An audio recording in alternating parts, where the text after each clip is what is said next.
Good evening, everyone, and welcome to tonight's webinar, Guardians and Conservators, Making the Best Choice for Your Loved One. I'm Hannah Satterwhite. I'm the Assistant Director of Advocacy and Education at St. Louis ARC on the Family Supports team. Thank you so much for being here tonight. I know this topic is really important to a lot of you. We get questions about this all the time on the Family Supports team, so we are so happy to welcome Deborah K. Schuster tonight, and she will take it away from here and get going with Thank our you. topic. Thank you, Thanks. Hannah.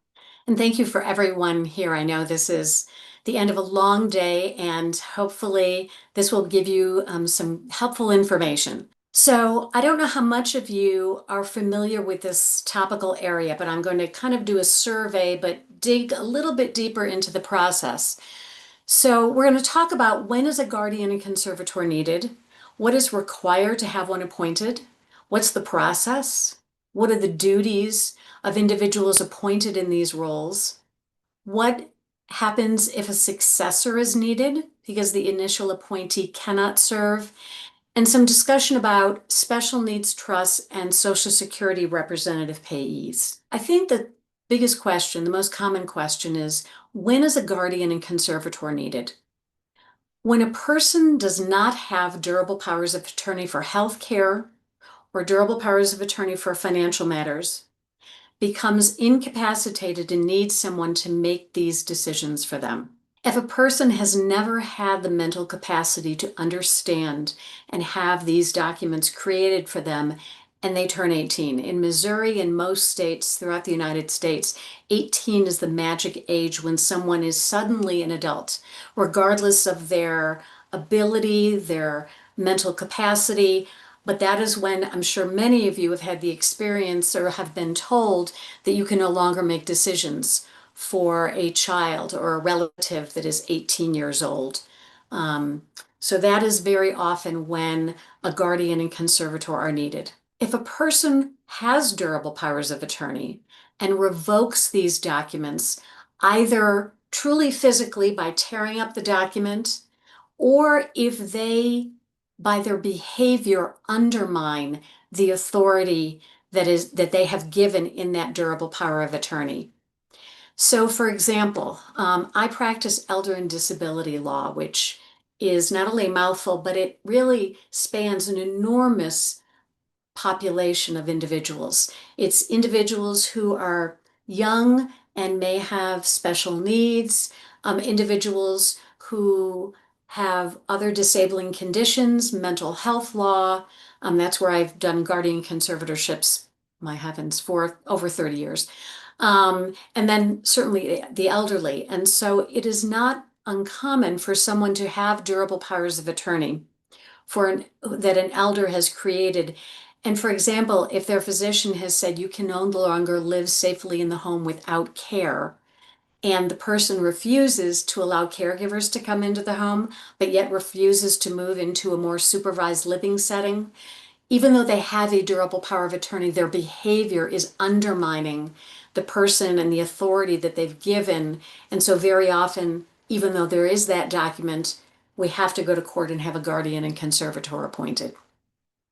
And certainly, if someone has capacity and can create new documents, it's not a problem. It's really when someone has these documents, is incapacitated, and is acting contrary to allow their appointee to act on their behalf. So let's talk about some definitions. Guardian and limited guardian pertains to a person that's appointed by the probate court. And let me pause there because the probate court is a very special division within every single circuit court in every county throughout the United States. So in St. Louis County, the probate court is on the fifth floor of the Civil Courts Building, which is in the middle of Clayton. And the probate court is unique because it only hears cases pertaining to incapacity, disability, and death. So they handle involuntary psychiatric commitments. They handle guardian conservatorship issues. They handle issues where someone's appointed under durable powers of attorney and may not be doing what they're supposed to be doing under the law, and someone's seeking to remove them. They also deal with issues pertaining to wills and trusts and everything of that sort. So a person that is appointed by the probate court to have custody of a minor or an incapacitated person, you can think of it as a guardian is guarding the person. And a limited guardian is a version of a guardianship that has a smaller scope of duties. So a guardian traditionally, when appointed by the court in the full breadth of a guardianship, a guardian's duties would be responsible for food, clothing, shelter, safety, and medical care of an individual. Now, if there is someone, and very often I have clients who can handle their personal hygiene and dressing themselves and things of that nature. So what is needed is a limited guardian, and their authority usually is limited to making medical and psychiatric treatment decisions and placement decisions. So that is the ability to decide what the best environment, the least restrictive, but best environment for someone to live is, and then to make medical and treatment decisions. And the whole perspective of the law pertaining to guardian and conservatorship is that the least amount of restriction is what is desired. So the least restrictive environment for someone to live in, the least amount of restriction placed on their rights. So someone who's incapacitated is defined by law to be a person who's unable, due to any physical or mental condition, to receive and evaluate information or communicate decisions to such an extent that they're unable to provide themselves with food, clothing, shelter, safety, and medical care, such that if a guardian is not appointed, physical injury, illness, or disease is likely to occur. I know that's a huge definition, but if you break it down, it really makes sense. A ward is a minor or an incapacitated individual for whom a guardian or a limited guardian is appointed. And a lot of times people think, oh, a ward means a ward of the state. And that's not true. A ward is simply an individual for whom a guardian or limited guardian is appointed. A ward of the state we'll talk about a little bit later. Conservatorship is the flip side of guardianship. This pertains to care of someone's financial estate. So a conservator or a limited conservator is a person or a financial entity, usually a trust company, appointed by the probate court to care for, have custody of property, and oversee the financial affairs of a minor or a person with a disability. A limited conservator is someone who may be handling investments for someone who has a disabling condition, while the individual themselves, the protectee, is allowed to handle routine bill paying, or if they are working, to handle their income. So the court, again, tries to put together, based on the testimony and the physician information, what the least amount of restriction is. A protectee is the person for whom a conservator or a limited conservator has been appointed. So what's interesting is, and confusing, under the law, the terminology of someone who needs a conservator is that that person is disabled. It is not the conventional definition. Incapacitated pertains to someone's inability to provide for their own food, clothing, shelter, safety, and medical care. Someone who's disabled pertains to someone who's unable to make financial decisions. And sometimes people don't need both a guardian and conservator. Sometimes people are able to make financial decisions. To make personal and healthcare decisions for themselves, particularly with support. There is a new addition to the guardianship code in Missouri that looks at what's called supported decision-making agreements, which enable an individual who may have some limitations have basically a team of supported decision makers help them with certain decisions. So I've had clients who are able to have supported decision making agreements pertaining to their personal care and healthcare decision making created, but yet they're not able to make financial decisions, or they're so vulnerable to financial exploitation, we still need a conservatorship. So there's lots of ways to address these issues. So why don't we take a pause here, and if there's any questions, Hannah can jump in. Yes, so we've had quite a few questions rolling in through the chat. We also have some that were pre-submitted, so maybe I'll start there. Someone asked if power of attorney is a good option. They said that they started the process and they haven't finished for their son who will be 21 soon. So what would power of attorney look like for someone? So power of attorney, again, that's the document that I was referring to. There is a durable power of attorney for financial matters and a durable power of attorney for healthcare. The requirement to be able to have these created is that someone understands what the purpose of these documents is, and can articulate who they want to appoint. So the process that I go through when looking at whether someone has the ability to create a durable power of attorney for healthcare, for example, is would they be able to give informed consent? Would they understand, for example, if a doctor said, I think you might need your appendix out. And so we can treat this with medicine or we can do surgery. And if you do medicine, we may get to the point where we still need to do surgery because the medicine doesn't address it. Now that's complex, but it's not that complex. That is really the crux of informed consent. So if somebody is really unable to understand conceptually what that means, I think that they would not really be able to create a durable power of attorney for healthcare because they wouldn't understand what powers they're giving someone. I always request a letter from someone's physician if I have any concern about whether someone has capacity, because I really want to make sure that when someone is creating these documents, they understand at least the subject matter about which the document pertains. Now, the financial durable power of attorney is sometimes a little bit different because I wouldn't say that someone needs to make change to be able to write checks or pay bills, but they still need to understand fundamentally what handling money means. And if someone doesn't have any concept of that, they really don't have the capacity to create those documents. So everyone, as soon as they turn 18, needs to have durable powers of attorney if they have capacity.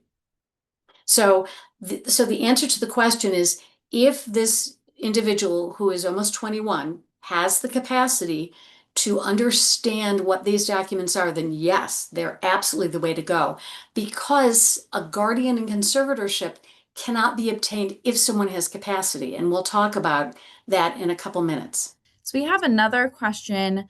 Does the legal guardian have authority to make decisions that go against a divorce order if not in the best interest of the individual? That is a really sticky question. Half of the law firm that I work in handles family law, which pertains to divorce and child custody. And this question sometimes comes up. It is very fact specific. If we're talking about if someone is a guardian, it's going to be for an individual usually who is over the age of 18, because a natural parent or an adoptive parent is considered the natural guardian of someone that is younger than 18. So I don't know if this is another relative that is caring for a child whose parents are divorced. So it's a little tricky to answer that, because very often a divorce occurs and then a child turns 18, and then the custody and the terms of the parenting agreement don't necessarily still apply after a child turns 18. So that's going to be the interplay. I think the question really needs to be asked um, of someone who handles family law, and then they would be able to consult with somebody like me because there are too many variables. All right. Another one we had was if you could give any suggestions for who they might find to be conservator if they don't live geographically close by.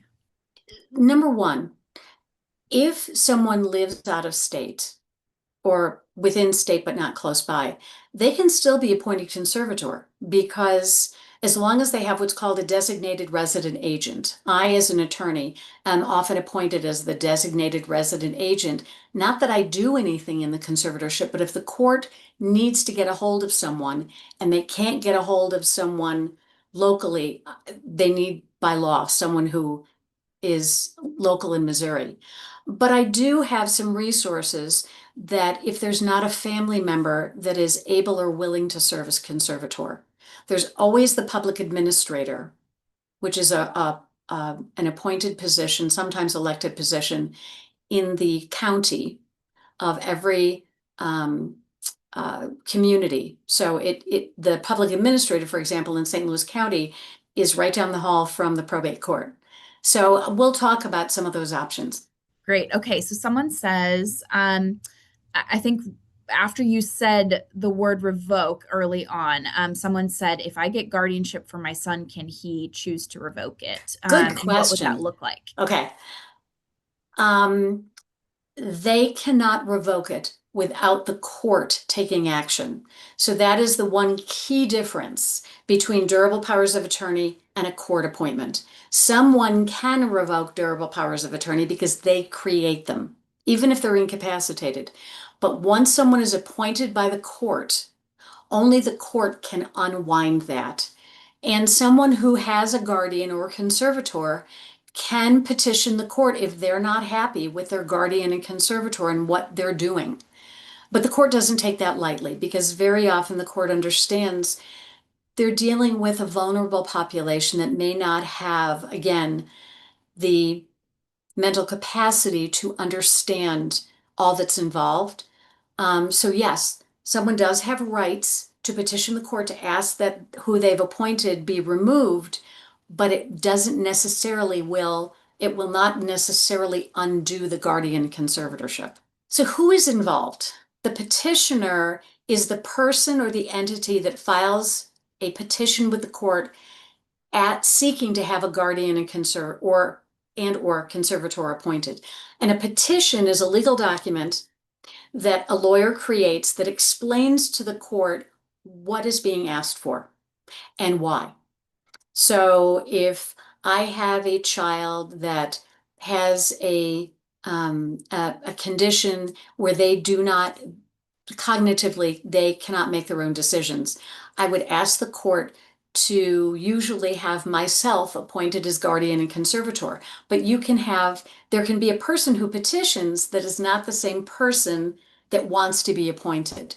So the petitioner is simply someone who signs the petition asking the court that a guardian and or conservator be appointed. The respondent is the person who's alleged in the petition to be incapacitated or disabled. A guardian ad litem is a lawyer who is specially appointed by the court to represent the respondent.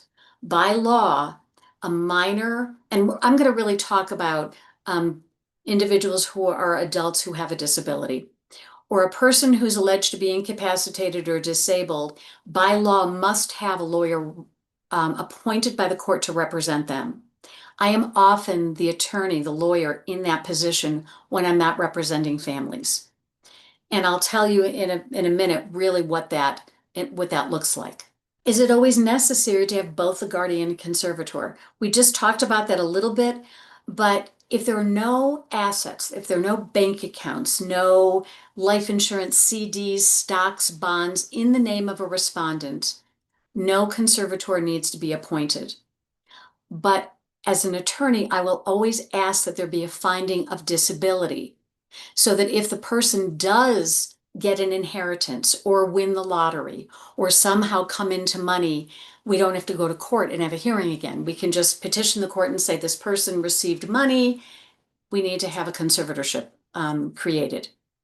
If there are assets in a trust for an individual who has a disability, there's no need for a conservator because the trustee will be responsible for those assets. If a person has income that is only Social Security income, then a representative payee can be appointed by the Social Security Administration, and there's no need for a conservator. If a person is working and receives income through their work, it depends. Because sometimes the court will say, you know what, I think this person can handle their earnings. So that's gonna be kind of on the line, and that's something you would talk to your attorney about. So what is required to have a guardian and or conservator appointed? Yep, I have a typo. A medical affidavit completed by the respondent's treating physician that provides written evidence of a person's diagnosis and their specific abilities and behavior regarding their ability or inability to safely and appropriately make healthcare and financial decisions. So there's a specific form that every court requires be used that the attorney sends usually to the physician. And I talk to my clients and say, okay, often there is more than one physician. So who's the most appropriate physician to send the medical affidavit to? Sometimes it's two physicians, depending. And we'll talk about if there is not one that's readily available. So a medical affidavit completed by a physician that has examined the respondent is the medical evidence that is accepted in lieu of the physician coming to court and testifying. And then testimony of family, friends, or other individuals, social workers, in different types of cases, police, other professionals who've had personal interactions with the respondent. So clearly there is a hearing. Missouri and Illinois require there to be hearings if a guardian and conservator are sought to be appointed. Kansas does not, but we're not talking about Kansas. So what happens if a physician affidavit cannot be obtained? And this is not uncommon, particularly with my older clients who've either refused to see a physician or haven't seen a physician in years, or if a respondent's physician refuses to complete or provide an affidavit. For example, if someone goes to the hospital and hasn't had a primary care physician in a while, very often the hospital physician won't complete these documents because they say, I've only seen this person for a very brief period of time when they were in an acute condition. So what we can do is we can subpoena the physician to testify in court, which we really like to avoid. We can also file a motion for an independent psychiatric evaluation, and that is not uncommon. So if we have a situation that presents an emergency where there's a critical emergent need from a time sensitive standpoint to have a guardian appointed. So there's a medical procedure that's needed.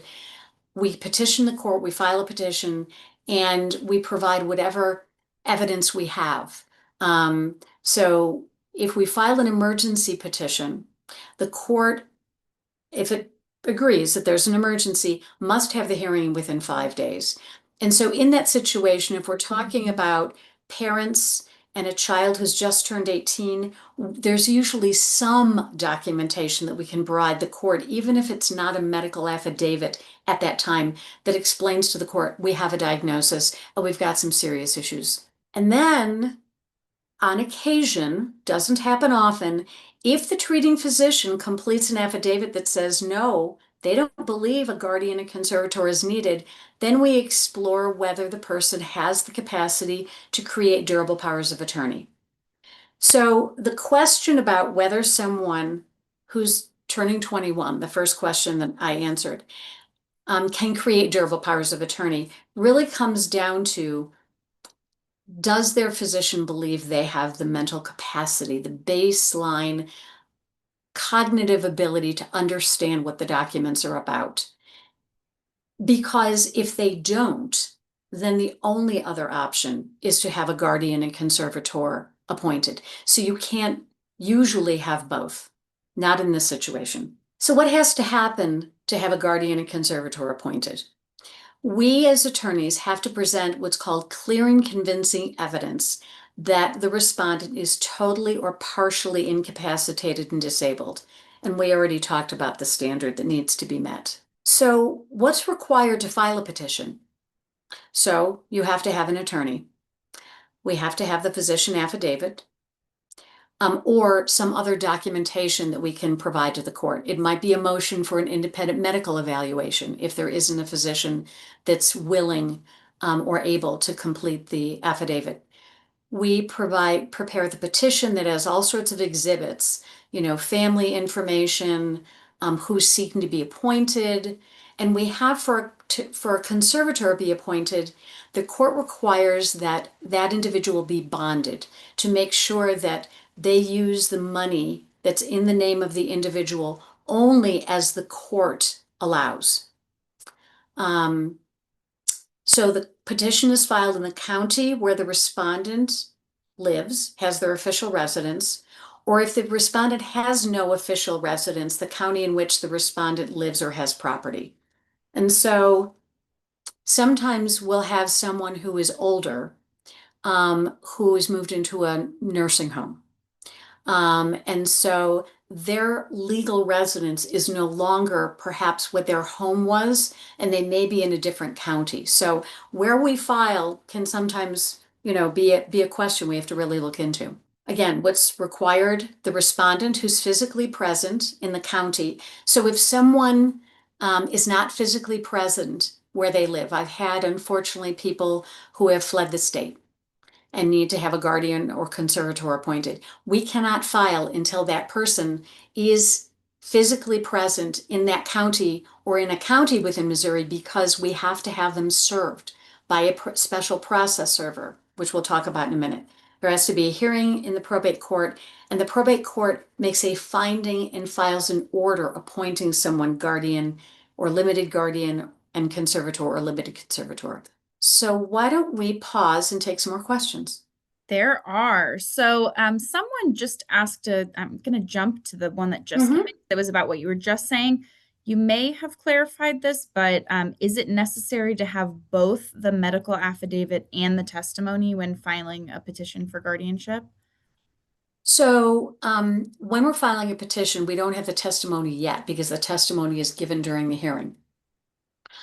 If we don't have the medical affidavit, the petition really tells the story to the court of what's going on.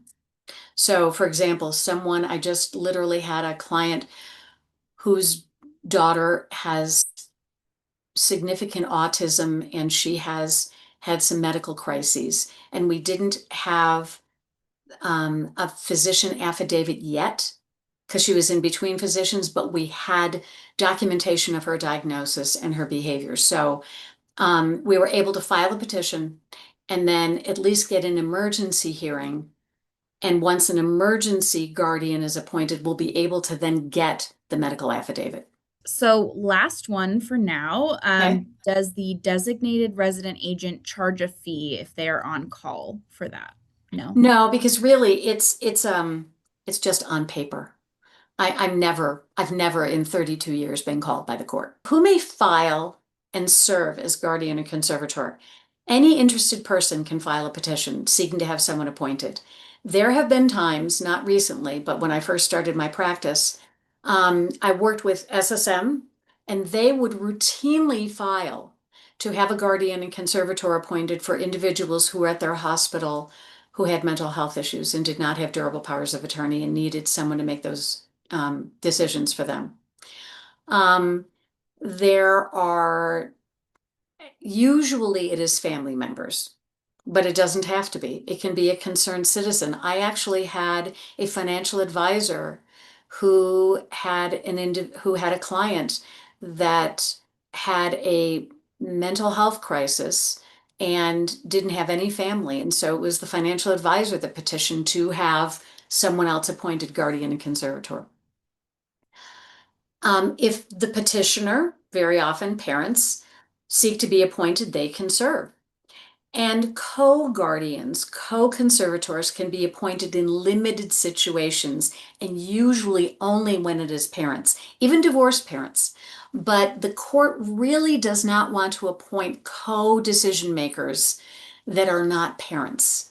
It's just too cumbersome. There's a concern that there may be no legal obligation to agree. Not that not being married is necessarily a guarantee of agreement. The public administrator in every county may serve as guardian and conservator if there is no one available or able to serve. And it's not uncommon for me to have clients that are elderly and need to move into assisted living or skilled nursing homes and have an adult disabled child for whom there is no guardian or conservator. So where there is an adult parent that's not in a position to take that on any longer because they've been doing it the adult child's entire life, but yet there is an adult child that needs someone. So often, if there's no one else, the county public administrator is specifically charged with serving in these capacities.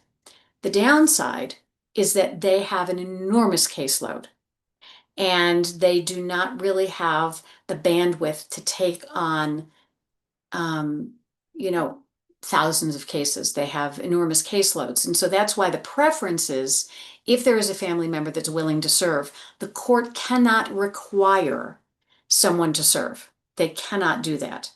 And I've had arguments with judges, particularly where there may be someone who has long-standing mental illness and the family just can't handle it anymore.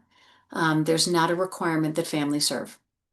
A social service agency, an attorney, or care manager may serve as guardian. And a CPA or attorney or a trust company may serve as conservator. But again, that depends upon, the scope of practice, the scope of services being provided by those individuals. And it's really those individuals that would be paid for serving. The county public administrator is paid by the county if the individual does not have assets or income to pay for services. So it's not uncommon for the public administrator to be serving solely as guardian for someone because the person doesn't have any assets and that the individual receives only Social Security. And they're living perhaps in a group home. And so all their Social Security is being used to pay for their care and their needs. And the public administrator is being paid by the county. And this, I think, gets to one of the earlier questions. May an out-of-state person be appointed guardian and conservator? Yes. The law provides that a person who is not a Missouri resident may become guardian for a person who lives in Missouri. But most courts require a local agent, the resident agent, to serve as an emergency contact.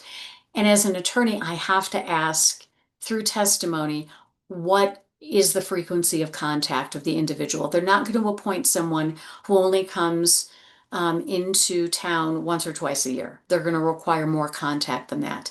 Now, with the advent of video capability, the courts are much more lenient. So I have had individuals who live in Canada or in Hawaii who are appointed for people who live in Missouri. As long as there is a statement of contact that they're going to FaceTime with the person once every couple of weeks and talk to them, so we have to really show the court that there's that sincere attempt at contact. I'm sorry, I misspoke. They cannot be appointed guardian if they live out of the country. And courts don't always appoint out-of-state residents as conservators, but they're really starting to do much more so, just because, particularly since the pandemic, people have moved all over the place. And it's just not that easy to find necessarily someone who lives in state.